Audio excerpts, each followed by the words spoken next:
Kia ora, everyone. Welcome. It is now 5:10, so we're ready to start. I'm not Carl. He was meant to be moderating today, but Carl is very wisely looking after his wife and a couple of twins that are on their way soon.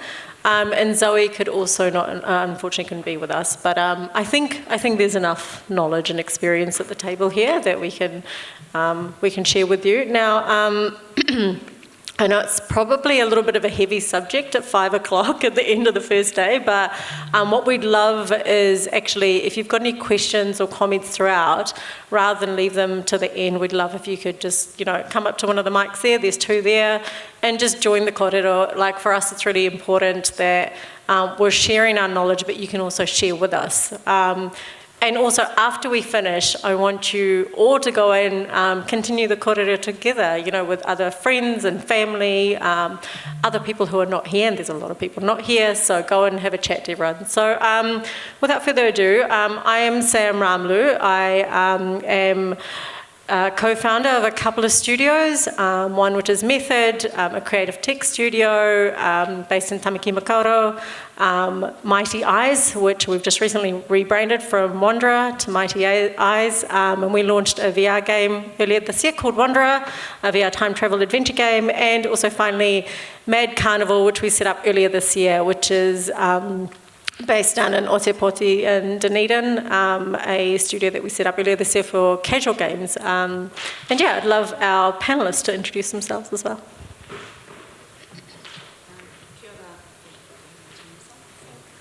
Is it on? Check. Can you hear me? Oh yeah, awesome.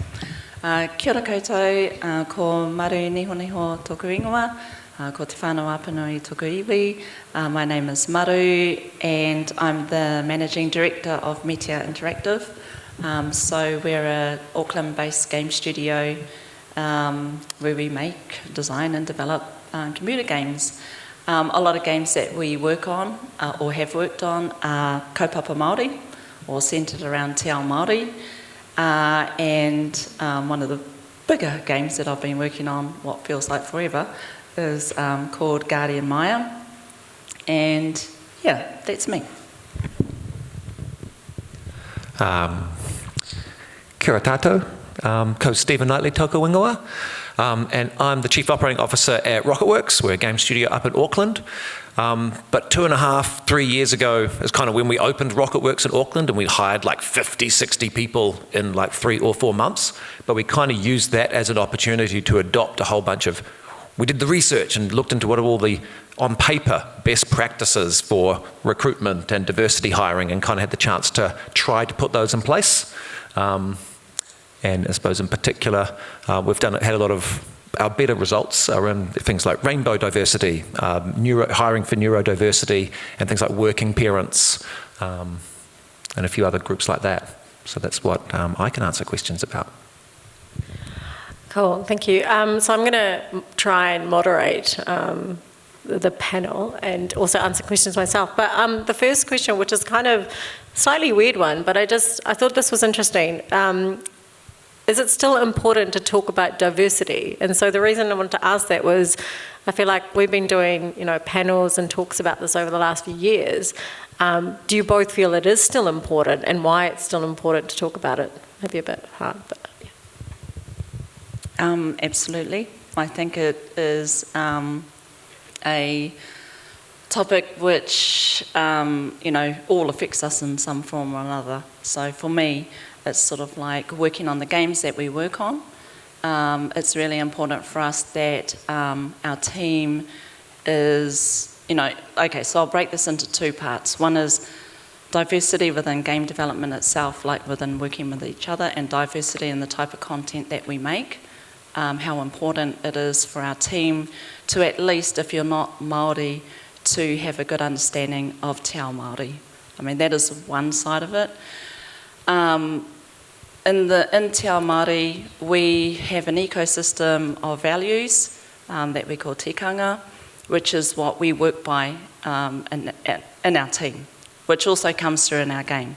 So, for example, there's kaitiakitanga, which essentially means guardianship. So that means when you take on the role of a project or working in the project, then you are in some form or another the guardian of that property as well. So you could be a developer, but it's in your care. So you've got to take some, the responsibility of looking after it. That just doesn't work in terms of game development itself, but in a team itself. So who am I? Okay, I'm your boss, but I'm also a team member. So we make it like we're whānau. There is an understanding. Of course, there's a hierarchy there, but I'm still the boss, and I've still got to make schedules and do all the admin sort of stuff to keep a project going. But in terms of working together and working on a project, it's really about being able to be agile in your thinking, because that's what our projects are. And that type of working together works, naturally in Te Ao Māori. One thing isn't just you. The guardian mai isn't just me. I can't make it without my team. So my team are important. And because they're important to me, then it's important for everyone on the team to be able to work together in a good way. And so our framework, basically, just to put that into a nutshell, is working with a Te Ao Māori view, because that naturally is inclusive, and it doesn't matter if you're Māori or non-Māori, you become part of the whānau. So absolutely, more voices, more perspectives make better games and make better game design. And so we made a science fiction game called Icarus, right? But then we did a short film that we commissioned, hey Henry, who helped write it, like a 10-minute long epic with a $100,000 production budget. And then we threw in some Kiwi accents and Shortland Street actors and some Maori characters into it.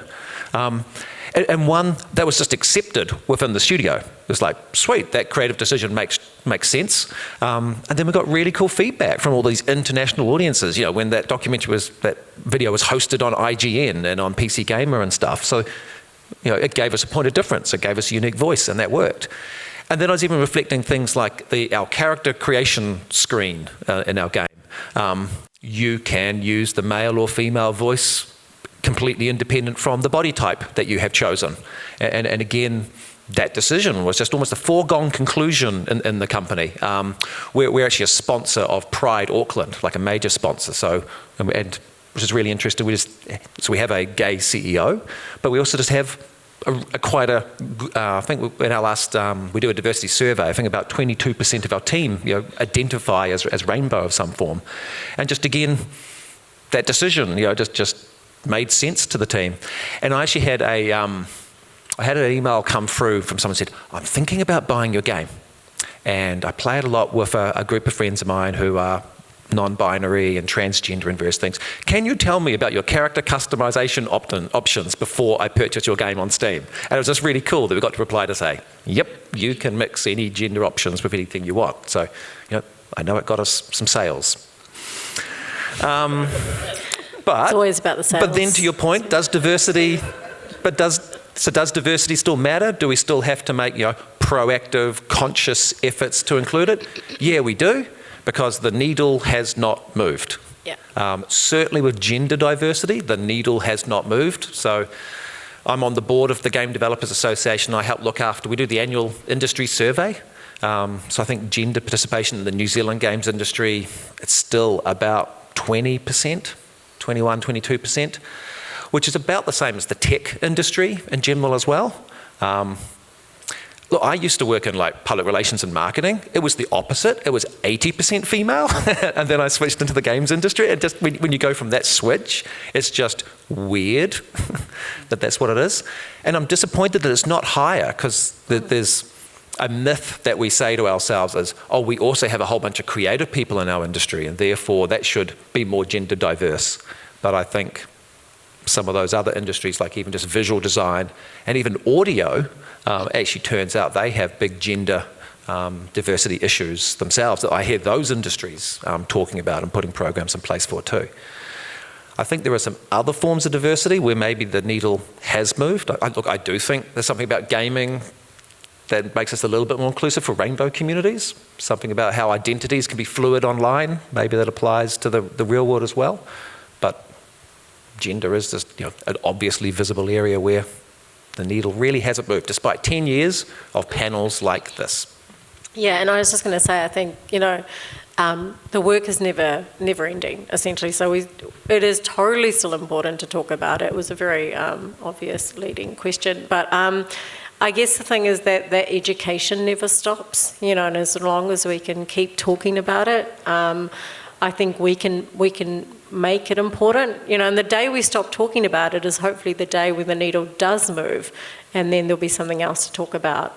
So it's really great to see, the different size of studios are all really taking note of it and making a conscious effort, which kind of brings me to my next question, which is, as a studio manager, and leading a team, how does it, how do you go about and foster that diversity? Is it hard to do? Is it easy to do? Is it easier being a,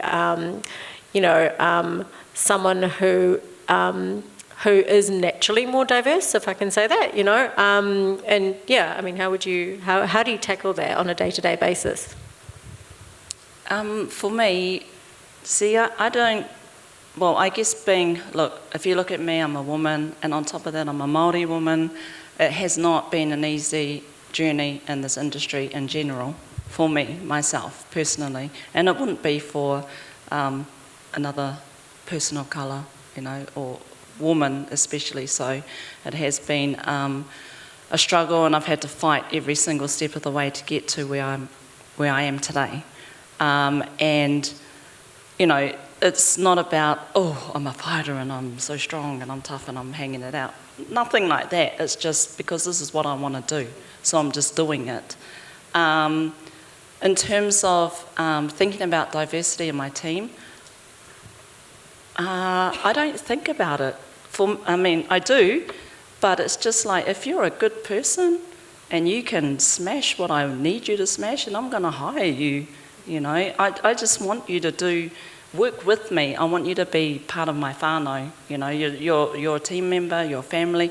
If you're willing to learn, to continue your learning, have a tutu, which means you're not afraid to do something new and break it and fix it again. You then work with me. As I said before, Te Ao Māori is very inclusive. We don't have this sort of nuclear family, which is mum, dad, and baby. You're a community. You come into our community, and that's how we just work together. So for me, it's I suppose easy, to work with people. It's just be a good person and don't be a dick. Just be good, and I'm happy to work with you, and we can do things together. So, yeah, I think I just bring a lot of experience in my own experience of going through game development, this whole game development journey. I bring my experience as being a woman, and I bring my experience as being a minority as well. So that naturally makes me a bit more encompassing and welcoming of others that are like me. As well, and bring them into the whānau, and let's just work together. Just a really important quote to take away today: don't be a dick. Yeah. Maru, yeah. And so as your studio grows, and I reckon once you've got 20 employees or more, at some point you have to write down and make it really clear to everybody, don't be a dick. You have to put it in writing, and it's a code of values, and it's maybe something that you get everybody in the company to have actually signed and acknowledged and saved on your HR system, so that in the day that comes along when they are a dick, you can say, we actually have a policy about this. It's very clear. There's a code of values. So for larger studios, so we've got 4 people on the C-suite, and then we've got 12, leads in the leadership team. We need to let them know that the company has their back in enforcing don't be a dick, and that we've made it very abundantly clear to everybody. We had a former employee who was a dick on International Women's Day on the internet. That's a former employee, because we had clear policies about it. And so I think just making it explicit is useful. That's how you lead from the front. So we have anti-bullying policies, we have a recruitment policy, we have a remuneration policy which says things like here are the salary brackets and there is equal pay. It's public, so therefore you can tell whether you've got equal pay between genders. So it just backs up that commitment. One thing we do, which was also useful, is once a year we do just a diversity survey voluntarily within the company, just to find out how diverse we are. So it captures some of those non-diverse forms, or non-visible forms of diversity as well. And I think that encourages people as well to talk about the many different forms of diversity. So working parents, they have demands on their job as well that need to be encouraged. I think we've got like 15 different languages spoken in the office. I think something like 20% of our team, English is not their first language, so you have to make an accommodation for that. There are people who are neurodiverse, and you have to, if that's acknowledged, then you set yourself up to have conversations with your team about, do you need any accommodations around that? So, so I think there's at a certain point as a studio grows, you need to do it formally. We're changing the name to this panel next year to Don't Be a Dick, but from our point of view, and having been in this industry for a very long time, so I'm diverse in that I'm also old, and a working parent, a person of colour, and a female. So I tick a lot of boxes. But one of the things, whether it's hard or easy, and I think I'd say both, and I really tautoko what Maru's saying about easy in the fact that I have experienced a lot of things myself, so in a way I can be empathetic to that. But at the same time, diversity takes so many different forms. I'm a very able-bodied person, and so that's not something that naturally comes to mind for me. In terms of being wholly inclusive there. So I think that's where it's hard, is when you have to think about stuff outside of your own comfort zone and your own lived experiences. So for me, it's all about my own lived experiences, but because of that, trying to foster some more empathy in the team and the people around me. Putting my hand up at times where it has been very uncomfortable, to be that voice. And I think one of the things I want to talk about next is kind of where the responsibility lies for this, because I think it can be a lot easier, and maybe in our positions, to be able to raise our hand and to challenge something and to do that, because, we've been doing this for a little while. You're at a senior level, people are hopefully more likely to listen to you. But, how do we then foster that culture throughout our workplaces so that people can put up their hand if they're uncomfortable? How do we make sure that you can not just filter down, but go up as well? And so I'd be really, I think just conversation around that, really. I think for me, I might run and I might manage what I do, but I'm not the expert in everything. So it's really, I guess it's really about a tuakana taina situation, which means sort of like older, younger, teacher, learner, student, and that we always learn from each other. It's like from one of my youngest team members there who will sort of say to me, did you consider this or think about this or whatever? And then me coming back to them. So it's a two-way system of learning and engagement with each other. It's always not just top-down, do what I say, with me anyway. It's always about, okay, how can we do this? How can we make it better? What are some of the things that we can do together to bring forth, a change in this particular thing, whether it's in game dev, whether it's in team, working together, whatever it is around what we're doing at that point in time. It's about just being inclusive. It's just like not just saying, we have a diverse team and da-da-da-da-da, but we actually have a diverse team where everyone has a voice and everyone can say their part, and that feedback is all brought back to the table again. So it just makes a nice working or a better working experience with each other. And, there are moments where it's like, okay, I do have to sort of stand up and say, all right, okay, we'll do it like this. Because, sometimes the ideas and the feedback or whatever it is, it can be overwhelming. But I think the key aspect of this is just being able to listen you know, for a moment, and I mean really listen to someone's concerns or feedback, and then working through what we can do to make that change or make that better. And it's not just a me thing, like because I'm the boss or whatever, it's an us thing. And I think the more that happens, then the more that the processes and, you know, working together develop. So I don't see it as a, you're going to write it all down on a piece of paper. I mean, that is helpful, for sure, because you need some kind of structure. I see it as an ongoing process that will just keep ongoing, you know, because you'll have different team members join you at different times, at different levels of understanding, that at some point will be brought up to where we're currently at, which will then evolve again, depending on what's happening. So it's a circular way of working together.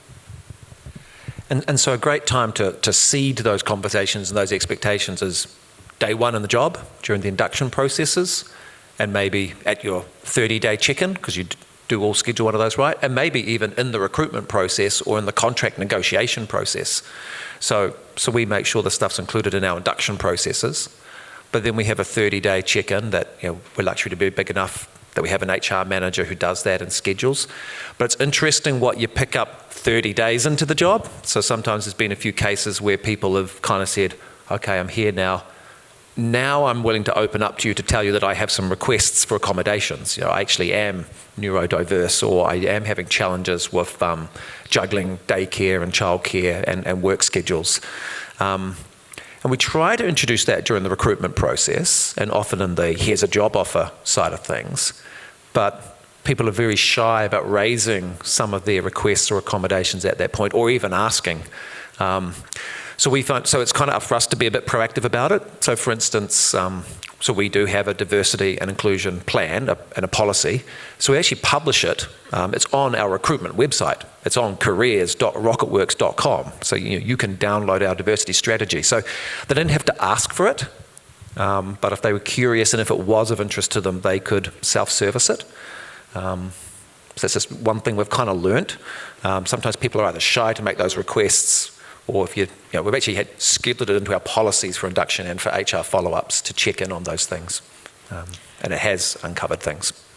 If there's any part-time, please, questions, go to the mics, and you might need to move to a mic, maybe, unless you've got a really good... I can show it, if that's okay. Sure. I'm just wondering, I'm curious to hear your perspective around the point at which hiring with diversity of mind starts. You guys were mentioning earlier that statistically speaking, gender diversity is quite low. So does that mean that as studios we have an obligation to go, before we even write the ad, to ensure that we're engaging with communities right at the start of people's careers, or even before then, to ensure that we're getting the applicants so that we can say we are definitely hiring? Yeah, I mean, short answer, yes, definitely. And I know between us, at least, we do a lot of talks outside of, these specialist conferences. There's Girls in Games, there's Women in Tech, things like Girl Boss Awards that we sponsor, Summer of Tech. There's a whole lot of other ways that we're trying to get this conversation starting there, because we're not just thinking about the short term, but the long term about this industry. What does it look like in 5 years' time? What do I want it to look like in 5 years' time? So it's really important to do that. And then also at the point of hiring, like how we can invite, and access diverse people to actually apply, because that can be really, as Stephen was saying, like frightening for people to kind of, potentially expose themselves as how they might feel. So for us, it's very much about starting these conversations very early on, letting people know that we're very open to having those conversations with people. And we're, I would invite anyone who wants to continue the conversations afterwards. I'm here and you can come and chat to me. But yes, I think the word obligation's a really interesting one as well, and actually has been raised in a few groups that we've had recently, is that there is there is a feeling of obligation, you know, and unfortunately it kind of sits on us as studio managers, as, you know, as people of colour, female, to actually start those conversations. We're the ones here that people will see and go, well, actually, if you're sitting up there and you're talking about and you're running a studio, maybe I can as well. So for a very long time, I personally shied away from, public speaking and doing these sort of things because I want to do the creative. I want to build great content and games, but actually the obligation is that if I'm not talking about it, who is? So some of that I think lies with all of us to kind of start having these conversations, you know, and taking that responsibility on ourselves. I just want to add anything. Yeah, for sure. I mean, I go young. I go to primary schools and talk, you know, and I go to intermediate, go to high schools as part of my, you know, community work to not only benefit, you know, the community, but for myself, knowing that in 10 years' time, this kid is going to grow up and potentially be a game developer that I might hire, you know. So it's important, you know, as Sam was saying, there's a responsibility being like, you know, in our situation, we've lived the experience, we know what it's like. We know what is needed, so we know what we have to do to try and make that happen. And it's about just putting ourselves out there and saying, hey, I'm female, I work in games, you know, you can do it too. And I was not young when I started Meteor. I was kind of old, you know. Don't you put yourself in the old camp. Well, I want to acknowledge you, Maru, because back when you were young, far out. When you were even younger than you currently young, whatever. So Maru has spoken at every second, you know, Maori Tech, women in games, entrepreneurship, you know, event for 10, 15 years possibly. What is now cool is we now have some other champions who also speak, which is great. So we absolutely need to keep doing that. Yes, we have that responsibility. One trick is also we should talk to communities outside of the gaming communities as well. So at one point, I think 40% of the people we hired at Rocketworks, their previous job was not in the games industry. You know, they came from film or TV or software production or visual arts. And so sometimes those other communities are a source of diversity. But this is also why I'm so excited about things like the Southern Initiative in South Auckland. Some of those Maori and Pacific communities, they're a source of diversity. You know, they're untapped talent. There's talent pools there that we can hire. At Rocketworks, so we spent lots of money on a fancy office, but part of the justification for that was I used to be in a small office, and I was on the board of the association. I wanted to champion to people, but I could never show everyone around. So now that I have a fancy office, part of our business case was let's show it off to people. So like we bring school groups through, we bring STEM education groups through, and they take selfies and have cool views. So if anyone in Auckland or North Island wants to bring a screaming busload of secondary school students, you know, to see a game studio, we kind of purposely designed our studio to be good at showing off and showing, you know, the industry because we're proud of it. And with lockdowns allowing, tried to use that as much as we can as an asset that we actually have to demonstrate the industry in action.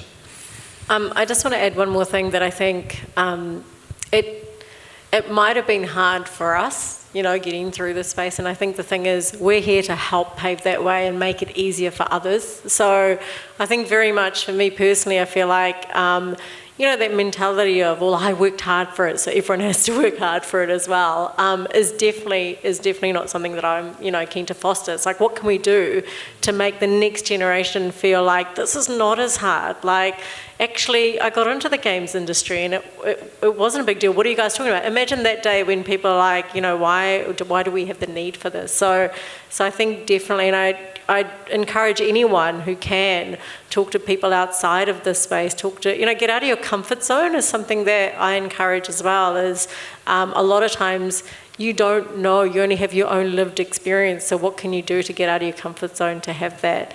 Another thing I just wanted to add as well, something I read last year, I was doing a diversity workshop and doing a bit of Google research around it as well. And I read the words culture add, which is something really, really interesting, and I've latched onto that, because for a long time running a business and doing your values and, putting your vision and your mission together as a studio was about how can we get people who fit into our culture. And I think the change to that is now looking at how you can get people who can add to your culture, and how much richer is that statement and way of being, right? That, and how much richer your studio and your content would be by adding to your culture instead of looking for people who just fit into your culture. So I think that's a really, really important, it was a really, really important takeout for me. Do you guys want to add anything to that? Like, I would say I've generally hired someone once because I thought that person has a loud laugh and talks a lot. It would be cool to have them in our office. Dylan knows who I'm talking about. Did anyone else have any questions at all? Yes, sorry. Yeah. Sorry. I'm actually quite glad that you guys mentioned talking in schools, because I've done talks to a few South Auckland schools about jobs in tech as well, but more mechanical engineering minded as well. But I actually have a question that's come up even for things that, so even though I try and do a lot of research about other people's experiences that are completely outside my own, and one thing that's come up and that my partner experienced as well was that a lot of diverse employees feel like they've had this additional weight placed on them, as they feel like they have to be both ambassadors and educators for what makes them different in a workplace, or what makes them more unique. And it can even come down to things like, so my partner, had to sort of give directions about the different LGBTQ flags that there would be available, and how best to add the policies for both gender and sexual diversity for the workplace. And so these were things that he was asked to write, even though, this is added on. This is not software engineering, this is an added load that, it's sort of that you're called on to represent things that, adds that additional weight, particularly if I imagine for a lot of people in one office, because one of the employees knew Mandarin, she was immediately had the responsibility of having to do all the translating, even though that was not her role. Again, software engineering, you're not the person who's also translator. And I guess that meant that she had an extra workload placed on her. And I was wondering how you guys go about managing that, because quite often that can be a pressure on employees, but it also can be, it creates a sort of, sometimes a sort of fatigue or unwelcomeness sometimes, that they're constantly being picked out as the token or a difference representative, and in that case it can be quite hard. So I'm just wondering, how each of you have tackled it in your company. Yeah, I mean, one of the chats we've had recently in a female group that we've started off in Slack, NZGDA Slack, and we had exactly that conversation, that it is bloody weighty. It's, and at the moment, it's added work to running a studio. Like, for me, that means, my hours are different. But again, that if I'm not doing it, who will? And I think at the moment there is that sense of obligation still, and for some people, and I guess at the same time, not everyone has to do it. Doesn't mean just because I'm doing it, I expect someone else who's in that position to go out and do it, because there's only so much time everyone has, right? And look, the challenge is still very much there, in that how do we change that? The conversation within this group was, how can we make, how can we have more people talking about it? And I guess it's having, conversations like this, and it's really good to see our diverse range of people out here, but how can we get more people in here championing it, being an ambassador, so it doesn't always fall on the person who is, you're Māori, so can you do a mihi and welcome? And it's like, well, hang on, that's not my job to do. I'm sure, look, you talk, about that, but there is a lot of that, and it does feel really tokenistic. At this stage, it does. And look, I'm really jealous of people who are in their 20s, who in 20 years' time is my age, and hopefully they've had us talking through this, that they might have a slightly less load on that. But unfortunately for the moment, someone has to do that, right? But I think personally it's about conversations, how much we can spread that word, the more people can get across this. I think just really quickly touching on, Stephen's, the policy that they have, this idea of maybe shared resources. The games community and industry is still fairly small in New Zealand, and how could we instead of all creating our own diversity policy and spend time on that, look at shared resources, that could help us. I'm quite often that token one. It's like, oh, you're Māori, oh, you're a game developer, can you speak and can you do this?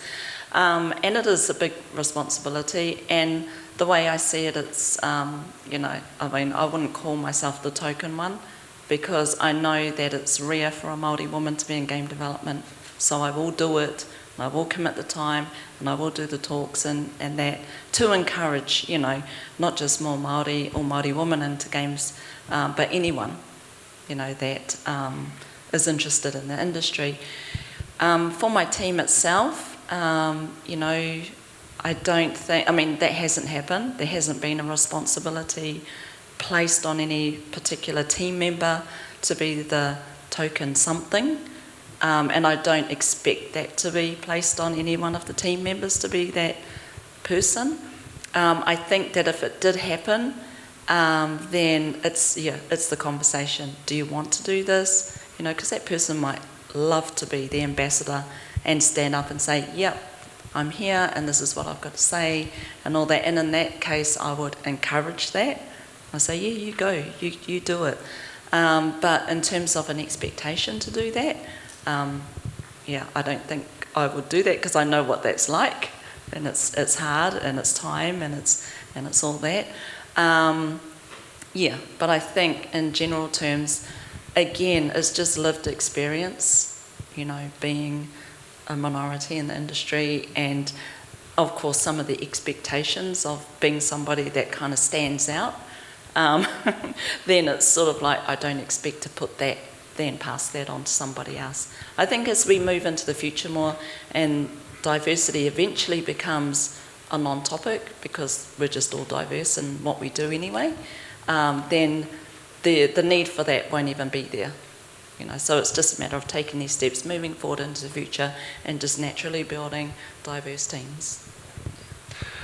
I suspect we've probably almost made a tokenistic request, but then have stopped ourselves, which was good. But I think because we had our policies and said we're diverse, the cool thing that I've found then is we've had the groups within and people within the studio authentically self-organise and come and approach us. So then I've kind of realised my role is to not come into some spaces. So we have a woman in non-binary in games lunch that happens, and I don't even know when it is until I get the expense claim and pay for the lunch. And then similarly, we had a staff member who said, hey, can we do some te reo and include that and grow that as a company. So that's just been great to see. And then I think also even just when we sponsored Pride, it was just kind of like, hey, who wants to come with us to the Pride events? We're going, we have these free tickets, opt in, which was really cool. That was probably the one example where it was in that case led by our CEO, because he was the sponsor and he's a member of the Rainbow community. But getting out of those spaces and letting people self-organise is also something that's a flip side of the not being tokenistic. Yeah, and I just want to add, as much as we kind of do these talks and panels and stuff, and it does take time out of you every day, because nothing else reduces, right? It's not like that time's coming off something else, you're just adding to. But at the same time, I'll be honest, I'm really proud to be able to have these conversations, that I get asked to represent, and actually, to be really honest, the position I'm in, imagine more people in this role. And so if we can help people through the industry to get to this, how great to have more people championing it. So for the moment, I don't think it's going to get solved, but the more voices we add to this, the better we can spread that out. Any more questions? Otherwise, okay. Sorry, there's one at the back, and then Oh, can I do it? Yeah. Oh, cool. So you can go. You've got the mic. Yeah.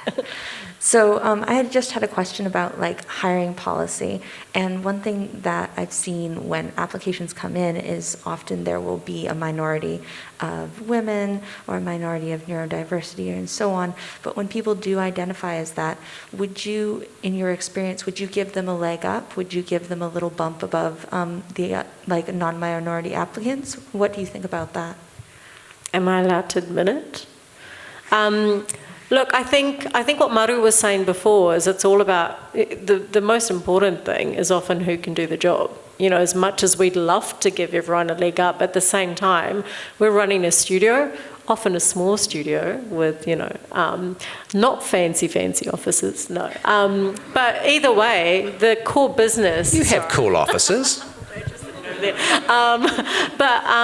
I guess the thing is, at the end of the day, we have a business to run and a game to ship, you know, so we can't be, I guess, frivolous without making that sound really bad. But at the same time, I feel like we kind of need to tip the scales a bit.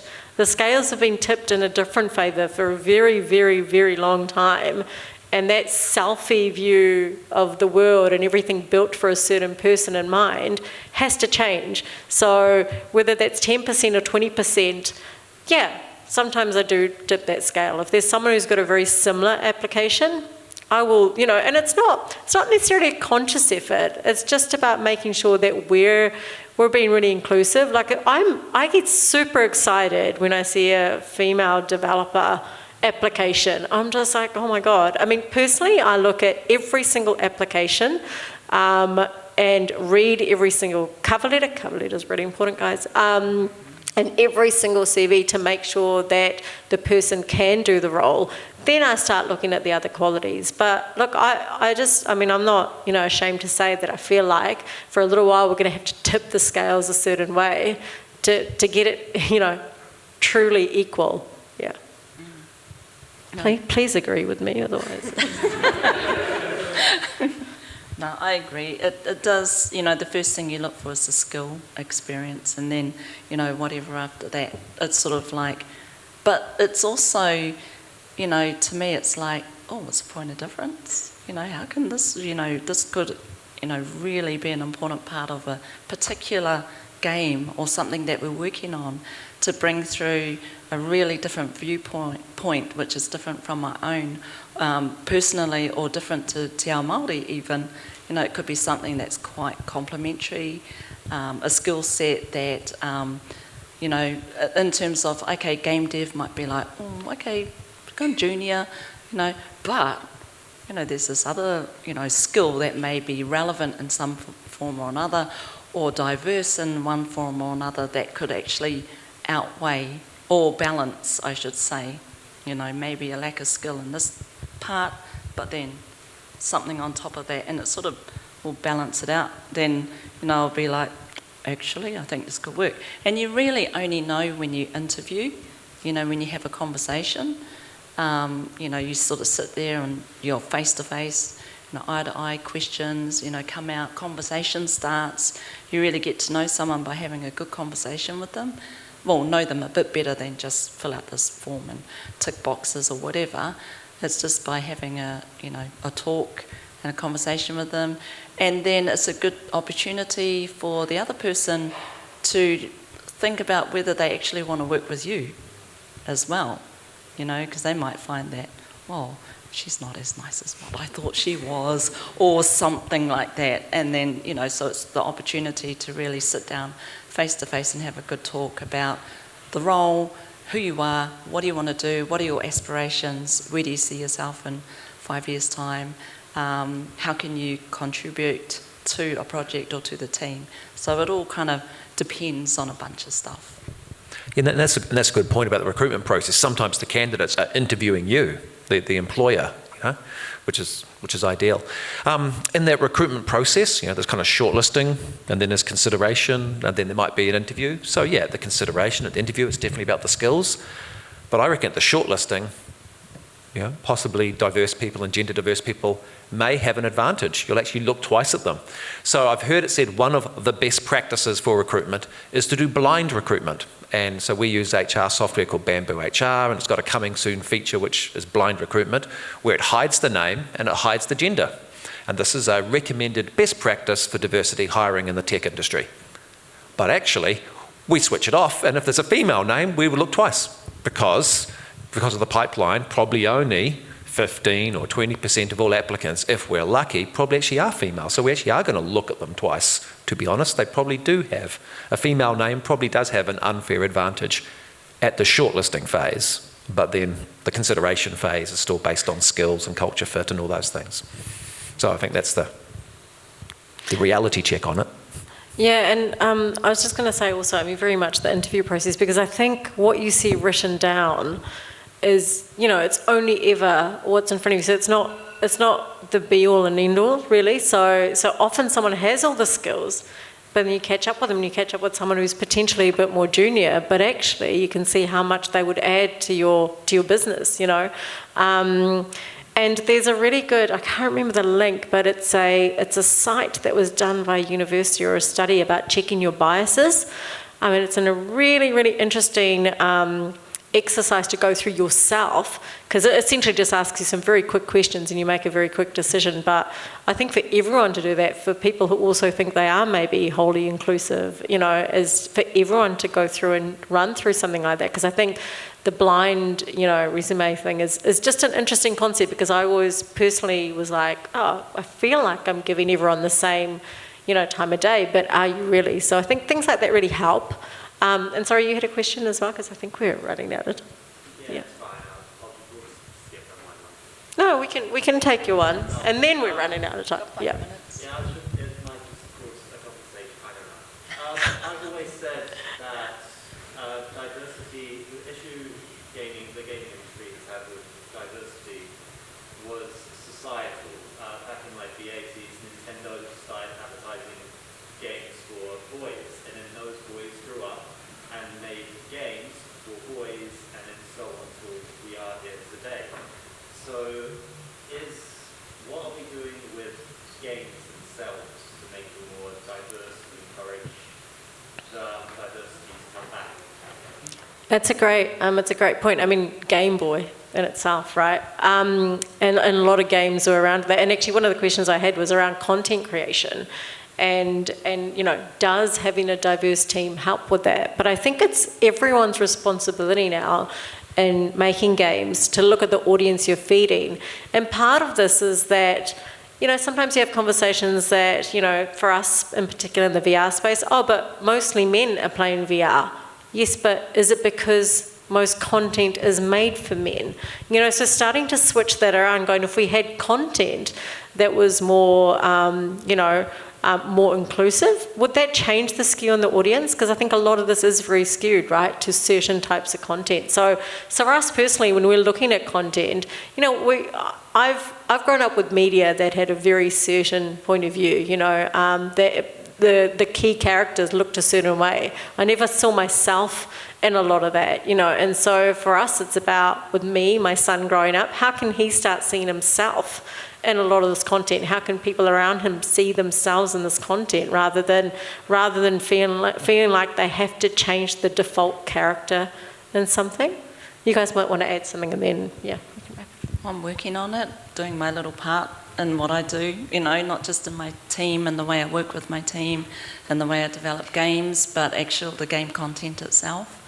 You know, I remember 2005 or 4, whatever, and I said, you know, I'm working on this game idea at that point called Guardian Maya. It features a female protagonist and da-da-da-da. Female characters won't work. You know, why are you doing that? I mean, why? And I was just like, what? You know, I was like, what? Why would you say that for? And, you know, so it's always been a constant thing, but it's sort of not like I purposely decided that I'm going to have a female lead character. It was a natural thing to me, because I grew up around strong females in my real life, and I looked up to them, and they were my teachers, and they, you know, brought me up and all that. So, you know, to me it was just a natural thing to choose a female character. It wasn't like, I'm going to specifically choose a female character. And it's a cultural thing, because a lot of Māori, my ancestor who I'm named after was a chief, and, you know, so it was just like a natural thing for me to do, was to have a female lead character. And but I was very surprised about the questions and everything that came with it. But I stuck with it, and I thought, it's not just about showing a female lead character, but everything that she represents, which is everything that I am and my culture and everything else. So it's much bigger in terms of its diversity inside the game itself, about gender. It's a whole bunch of stuff, actually. And so I'll finish it, people can play it, and then they'll be able to, judge it and just see, is it really, did I really bring through a whole bunch of lived experiences, turn them into sort of fiction, and gameplay, and is it really telling a story that is diverse and encompassing? And I think so, but actually the audience will be the judge of that. And I agree, we all need to make more diverse and meaningful games. Just before we wrap up, I just want to add also that thinking about the actual content rather than just skinning something. We see a lot of female character leads with male traits. That's not what diversity is about. It's about celebrating our differences and actually using those within them. And imagine the sort of content we could create, where people were able to pick up games and go, this was made for me, in mind. And, I can see my friends playing this. So, I mean, it's just boring. Yeah. Having the same It's protagonist just boring. over Is that and over. another TED Talk? Yeah. From a marketing Don't point of be view. a dick, and it's from a just marketing point boring. of view, it's Yeah. not even a differentiated Love it. product. Yeah. Blah, blah, blah. Yeah. So thank you guys. Very, very interesting kōrero. Thank you all for listening and your questions and attention. And just keep it going. Really happy to chat to anyone as well outside of this. Cheers.